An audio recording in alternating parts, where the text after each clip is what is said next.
कि साक्षात भगवती श्रुति का आदेश है, वेद की ऋचा में लिखा हुआ है। वेद भगवान कह रहे हैं कि प्रत्येक पुरुष का कर्तव्य है कि वह अपनी धर्म पत्नी की रक्षा करे, चाहे उसका स्वभाव अनुकूल हो अथवा प्रतिकूल से प्रतिकूल ही क्यों न हो।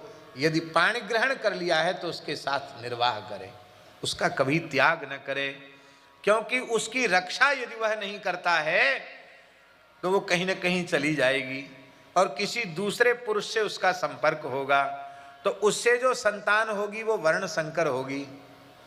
क्योंकि कन्या का हमारे धर्मशास्त्र के अनुसार गोत्र नहीं होता है।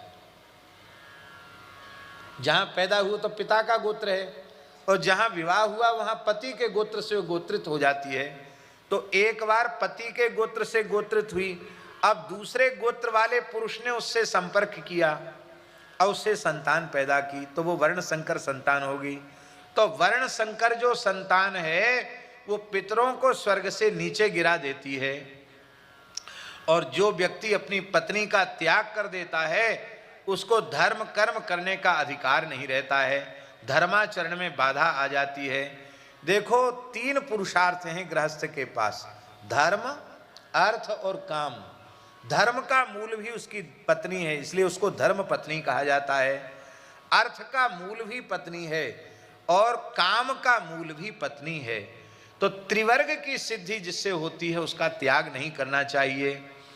ऋषि कह रहे हैं कि पुरुष का कर्तव्य है कि वह सदा अपनी पत्नी के अनुकूल रहे। कैसे?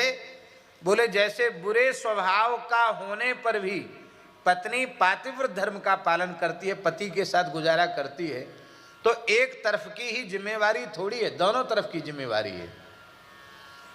किसी भी स्थिति में पत्नी को पति का त्याग नहीं करना चाहिए, तो पति को भी किसी परिस्थिति में पत्नी का त्याग नहीं करना चाहिए। यही नियम है।